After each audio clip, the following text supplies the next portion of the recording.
Thank you guys for joining us. We're here basically to just give you guys information about COVID-19, about the Omicron variant in general. So I'm Tatiana Prowell. I'm a board certified internist and medical oncologist, Johns Hopkins educated and trained, and I'm an associate professor of oncology at Johns Hopkins, and I'm the parent of 3 kids in the Howard County public school system. And this is my husband. Hey, I'm Todd Gleeson. I'm an infectious diseases doctor in the Navy. I work at Walter Reed, and we have the same kiddos in the Howard County system. So we just wanted to start out by giving people a little bit of an update and sharing some things that we think may not have been clearly enough conveyed to the community, and that we think are going to be important to keep our students safe and our families safe and our whole community safe during this next several weeks, which we think is going to be very difficult. So, what we know about the Omicron variant is that this is an airborne virus. That means that it spreads like smoke. So if you think about being in a room, for example, where you would be able to smell smoke, or you're walking through the mall and you smell Cinnabon or something, that's something that's spreading in an airborne fashion. So these are little tiny particles, if you will, going through the air, much too small to see. And this is going to become important in a moment for the reason I'm talking about. You got to scoot closer. They can't see you on whichever that one is. This is going to become important in a moment for the reasons we're going to talk about with the sorts of masks that we need to be wearing. The Omicron variant in particular is, like all the other prior COVID variants, airborne. So it spreads through the air like smoke. But what's different is that it's highly, highly contagious, much more so than the Delta variant or any of the previous variants or the original coronavirus, from March 2020. This is, along with measles, the most contagious respiratory pathogen in a century, the Omicron variant in particular. So for many of you who may have been, using cloth masks or even stopped using masks, indoors after the mask mandate went away, maybe after you got vaccinated or boosted, what we want to tell you is that this is so contagious that if you are not masked or if you are not in a good quality mask, you are all but assured of getting infected if you're in an area where someone else is present and contagious. If we have people who are unvaccinated or people with this variant who are unboosted and they all need to be hospitalized in a short period of time, this will cause collapse of our healthcare system. I've been a physician for almost a quarter of a century. I don't use a phrase like will cause a collapse of our healthcare system on social media without carefully considering that. I can tell you that it will cause collapse of our healthcare system if everyone gets sick at one time. And this is part of why we also wanted to do this, to talk about what we need to do as a school system and what we need to do as a community to make sure that we don't all get sick simultaneously. So another thing that we wanted to emphasize is the issue with testing. So this is a huge challenge right now because we know that the amount of tests that we have available as a country is completely insufficient. My understanding is that we also don't have sufficient tests as a school system to consider being able to do surveillance testing of our students right now, students and staff right now, which would be the way that we could be much safer. So I want to say a few things about that. So first of all, test supply is expected to increase. So the Biden administration has purchased a large quantity of tests, and they're actually going to be shipping these to people's homes in the first half of January. It's not totally clear to me yet if this is just going to automatically happen. Like if you have an address, you get tests at your house, or if this is going to be a process where you request these online or something and then they mail them to you. But I know that tests are going to be going to every household. They will still not be sufficient in number to do the kind of screening that we need to be able to do to be confident that there are not going to be people infected in our schools. There will be people infected in our schools. It is a guarantee. I will go farther than that and say there will be people infected in every single classroom this week. Every classroom, without exception. We will see it. And why do I say that? Yesterday, we had 500,000 confirmed cases reported in the US as of midnight for just yesterday, for just New Year's Eve, with only 23 of the states reporting. So when you consider that that doesn't even represent half the states, when you consider how hard it is to get a test, if you've tried to get one for any reason, it's tough to get an appointment. It's tough to get it soon. It's tough to find rapid tests. I know that we have driven all over the place, gone to 6 different pharmacies and grocery stores looking for tests and found all the racks empty. So what we know is that we are only capturing or ascertaining a small percentage of the cases that are actually occurring. Some people are asymptomatic. They don't even know that they need to get tested. Some people are symptomatic, but they can't find a test anywhere, either officially or unofficially. Some people are symptomatic and they find a rapid test somewhere, or they already had one at home and they do it at home, but there's no way to formally report that. And then some people actually go get the test, legit at a urgent care or at, a pharmacy or someplace. But only that last group that are getting formal testing is counted. So when we think about the fact that we had almost 500,000 cases yesterday with less than half of the states reporting and all of those other people being missed, we are having millions of new cases per day. So what that means is that you can be assured that there will be a lot of people in that school building who are going to have COVID on Monday and Tuesday and Wednesday and every day after that for as long as school manages to stay open. And why do I say as long as school manages to stay open? I'm going to be very honest with you. I don't think that we're going to be successful at this.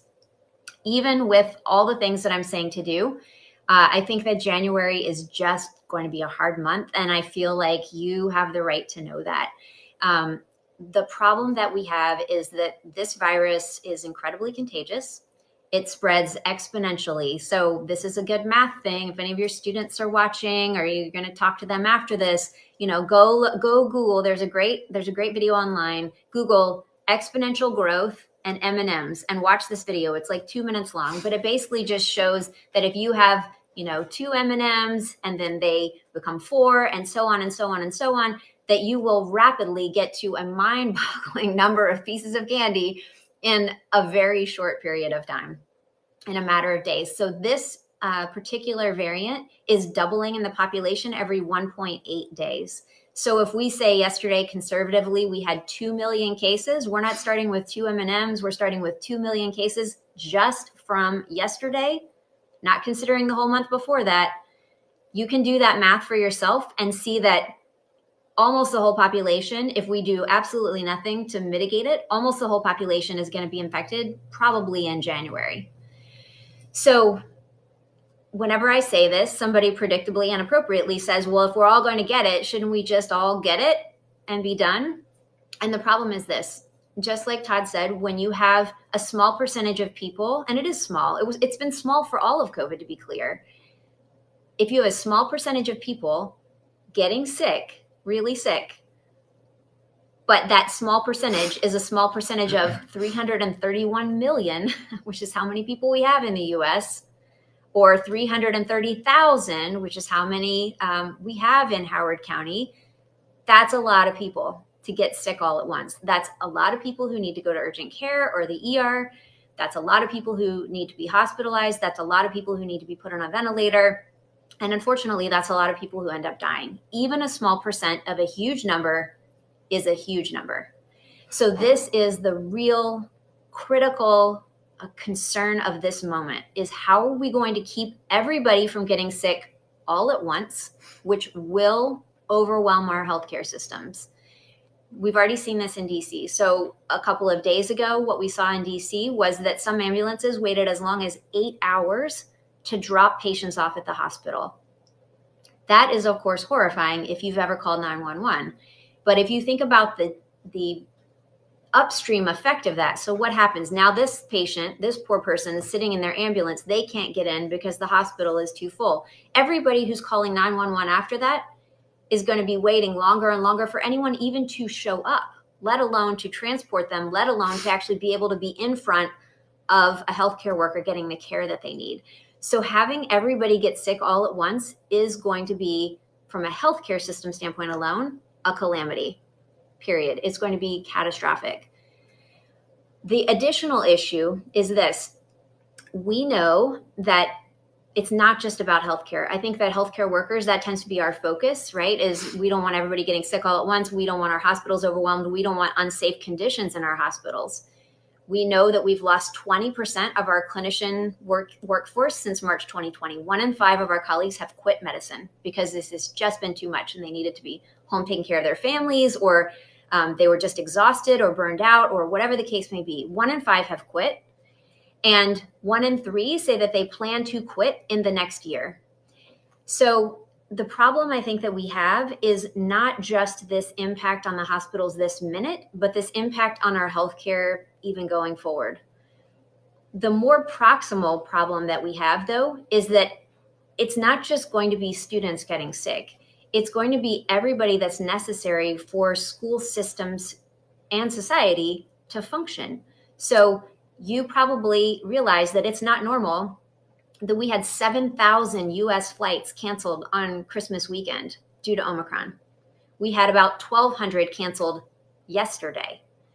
That's not normal. You've never seen this in your life. So for people that say this is exaggerated, this is overblown, like, we've never seen anything like this. Have you ever seen NFL games, NBA games, major college football rivalry games canceled due to a virus? No, never in your lifetime, let alone all these things happening at once. So I think we have to realize that we are in an unprecedented situation. Or to use the language that came from a school system email where they said we wouldn't go virtual, or people wouldn't being able to be school virtually or something, except in the most exigent of circumstances. Like, these are pretty exigent circumstances. You don't have 7,000 flights canceled in the most busy travel weekend of the year if this isn't a really big deal that is disrupting every single sector. So our concern is that we think that people are comparing the wrong two things. People are saying, should we go virtual now and enable people to go get boosted, recognizing that we'll have a growing part of our population eligible to get boosted, and that we have the vast majority of the US already eligible and not boosted, and those booster shots would work quickly? Should we go virtual to allow that to happen, to allow time for everybody to get good masks, which we know people don't have at this moment, to allow time for the test capacity to increase, which is expected to happen, all of that imminently in the first half of January?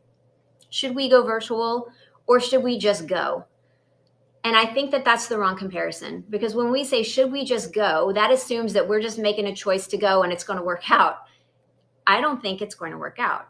I think you're going to see teachers rapidly getting ill, cafeteria workers rapidly getting ill, bus drivers. We all know, I mean, we're driving our kids because of the bus driver problem all year. And believe me, that is not easy for 2 doctors to be driving their kids who go to multiple schools with different start and end times all year. We have been doing that all year since September because we don't want them to have to get on the bus as early as they would have to be with a double route. Okay, so we already know that we have shortages of all these people. We already know that it's incredibly difficult to find a sub. So if we think about losing, even for just a few weeks, a couple, even just losing for a couple weeks from a couple of these different groups all at once, it's going to stop. What's going to happen when we have 40 bus drivers total for Howard County Public Schools? Are we going to still go to school? We're not going to go to school. What's going to happen when a third of the teachers are out sick? Okay, maybe you could find subs. Good luck. I don't think you're going to find that many subs. But if you do, they're going to get sick.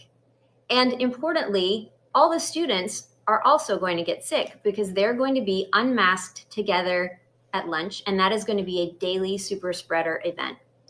So I think that in the best of circumstances, what we would have is a patchwork situation where a ton of parents are having to drive their students to school. For parents who have to work or who don't have a car or whatever, who have transportation issues, you're going to have a bunch of kids who are just inequitably left at home. And I think that you're going to have a lot of students out sick without educational supports at home beyond what they're currently allotted, which I believe is contact with their teachers twice, a scheduled contact with their teachers twice a week. It's certainly not instruction. That is the situation that we're going to have. I think that if we do have students in school and we say, well, we're just going to let them all get sick in waves and whatever, and all have substitute teachers there for the next 6 weeks, I would argue that we're not just sending our kids to school to have a place for them to go and be with another adult for 7 hours. There are truly some parents who are relying on the school system for childcare. Believe me, we are 2 doctors. Our kids are older now, but we have been those parents. We get that. But we're sending them there for instruction. We're not sending them there for babysitting. If it were just babysitting, we'd hire babysitters. And if we have our kids at school not being taught by the teachers who know their subject, not being taught by teachers at all, in fact, just with substitutes, instruction isn't occurring. And that is not right. Because what we know is that there are families who have more resources, who will get tutors, who will sign up for the SAT prep classes, who will do all the things, and their students will be okay. And all the students who don't have those resources in their home, who don't have parents who can help them with pre-algebra, who don't have parents who can afford to hire them a tutor, all of those students will be left behind. I guarantee it.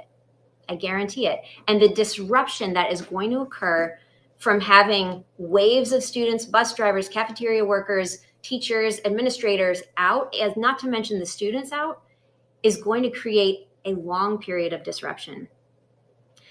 I think that if we send our students as planned on Monday, doing exactly what we did before the winter break, we are setting ourselves up to fail. I want to be very clear on that. And when I say this, people say, well, it's Saturday. What do you want us to do?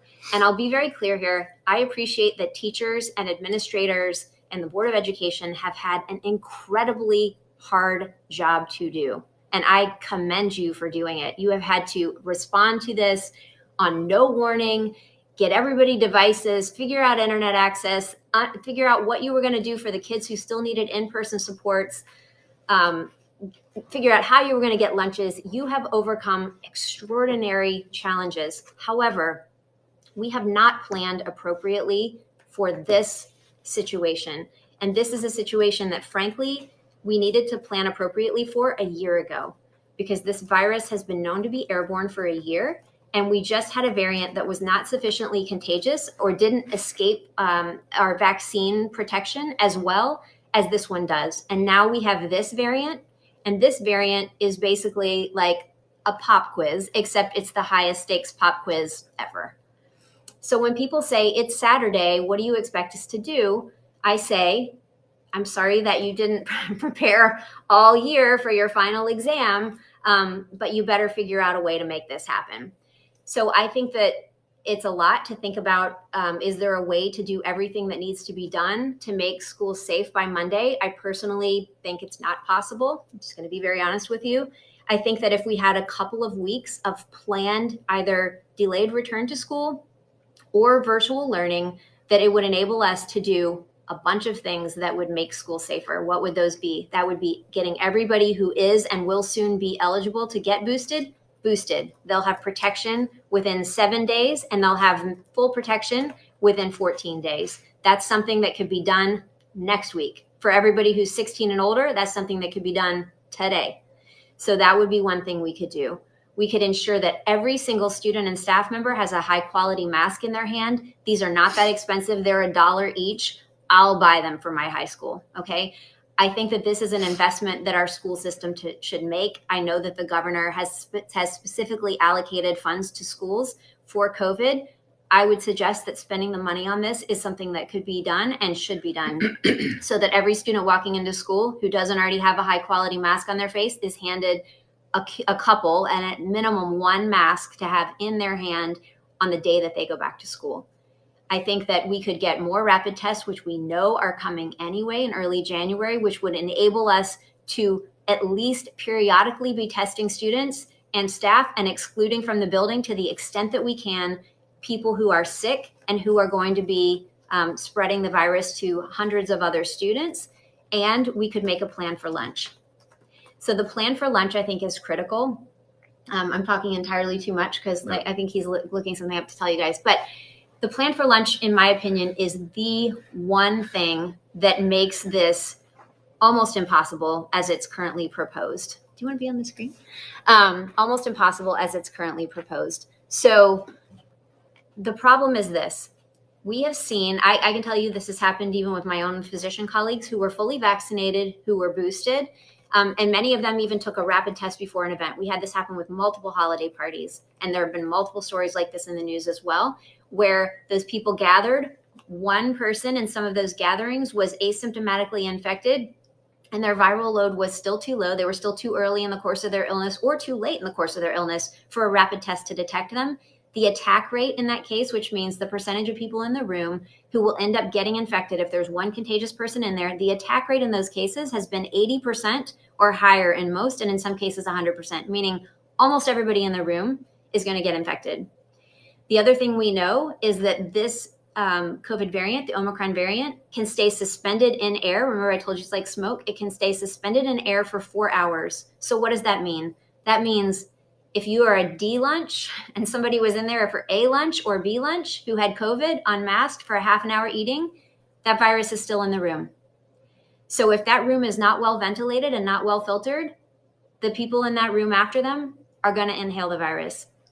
I think that the only way that school can be done safely is to not have people eating together indoors with our current filtration system. No amount of HEPA filters are going to make that safe enough. On planes, for example, which have some of the most advanced HEPA filtration systems on Earth, in hospitals, for example, what we have seen is that since the Omicron variant came along, infections in those settings in people who are unmasked have increased dramatically. And from the FAA, we just saw data that since Omicron became the dominant variant in the US, that the likelihood of getting a confirmed infection from a flight is 3-fold higher than it was when Delta or any of the previous COVID variants were dominant. So what we know is that even in those HEPA filtrations where in a plane, you have the full cabin of air being exchanged once you're in air, not on the ground, but once you're in air, you have the full cabin air being exchanged somewhere between every 6 to 15 minutes. Still, the risk of getting Omicron on the plane now compared to getting a previous variant is 3-fold higher. Our school systems, it's great that in Howard County Public Schools, my understanding is now that every classroom has HEPA filters. Hopefully our cafeteria does as well. But I can tell you that for sure, they're not as good as what the plane has, and they're not as good as what hospitals have. So if there are kids or staff in the cafeteria who have Omicron, it will go through the cafeteria like wildfire, period. And there's just no two ways about that. So how do we approach that? I think that we've thought about a lot of things that we could do. I think that the most sensible one is people eat outside. It's January. That's the problem. The good news is we live in Howard County, for those of you who are local watching. We don't live in Minnesota. We don't live in northern Canada. It's not minus 30 degrees. It's cold, but it's not impossibly cold. People go camp in this weather, okay? I think that the single safest thing to do would be that we have meals outdoors. I think that I've heard from some principals that they've had concerns about whether or not they will have people to staff that. Will they have teachers or administrators or anybody who can walk around outside and just keep eyes on students, recognizing that the school system is responsible for students during their day? I'll say 2 things about that. First, I don't know what the staffing issues are. That's completely outside of my purview. I can tell you that our PTSA is engaged. Everybody who's on this video is on this video. We're engaged. We'll personally sign up for shifts to walk around the outside of our school and keep eyes on students who are eating outside. I think that considering the situation, you would find volunteers who can help with this. And we personally are raising our hands to be 2 of those volunteers. And I've got lots of friends who have kids in the school system who have also said, I would absolutely do that. I think that this is an opportunity for us to utilize volunteers, because our goal, even though that might be hard, maybe we miss a little bit of work to come staff lunch, each of us once a month or something, but that's going to be far less disruptive than having our children home for 6 weeks because the schools unexpectedly closed when everyone got sick with COVID and we couldn't even staff having the buildings open. So I think that is choice number 1, in my opinion, is people are outside.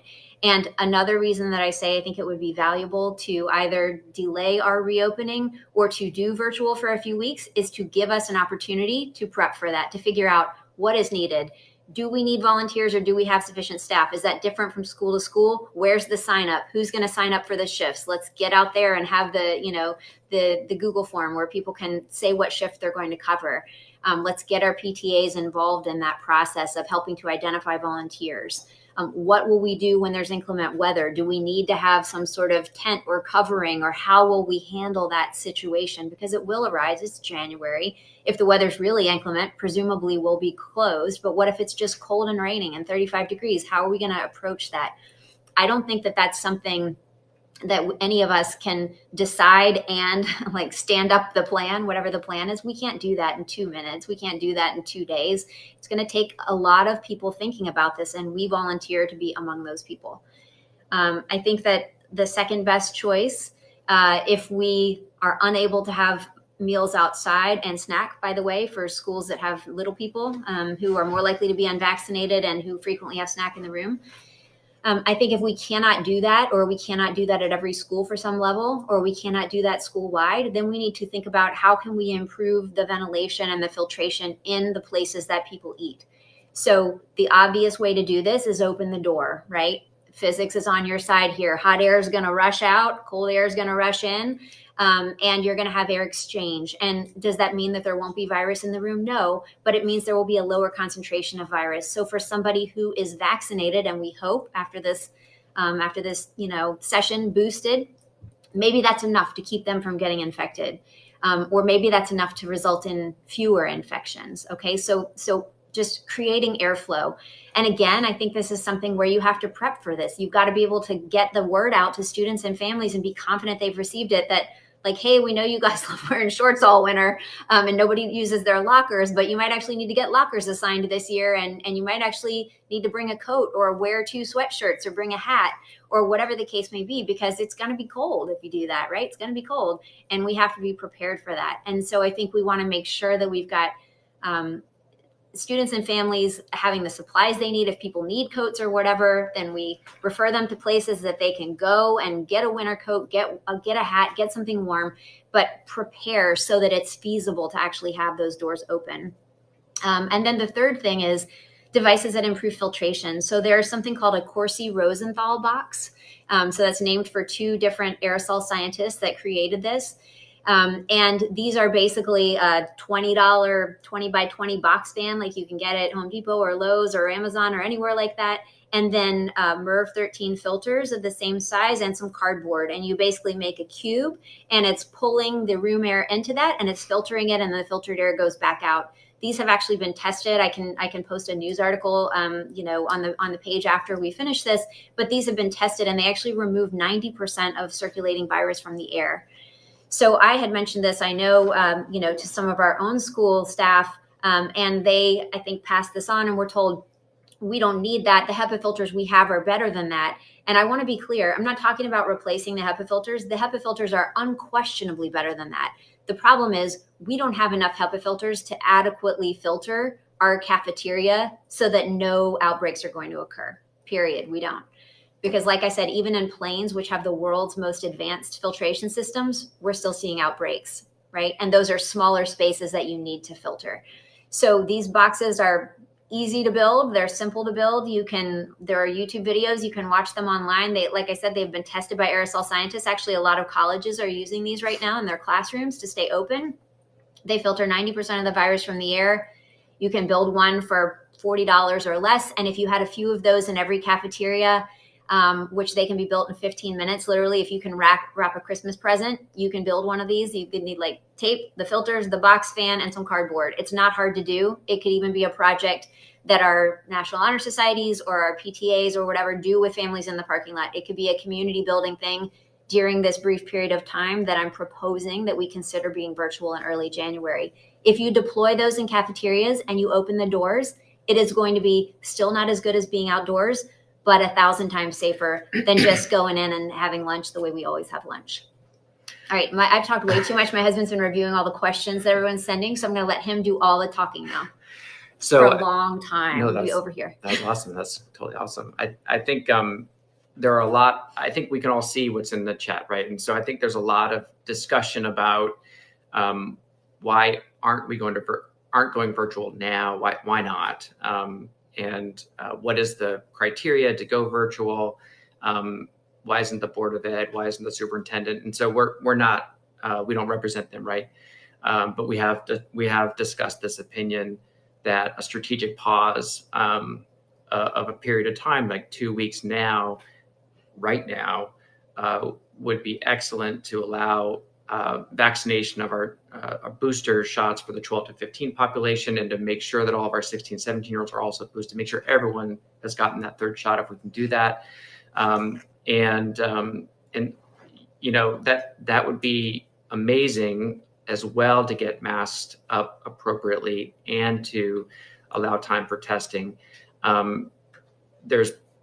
If you look at some school systems that do it extremely well, they do screen students with tests, and that would be a great modality to use. We've also discussed that, and supply may be an issue.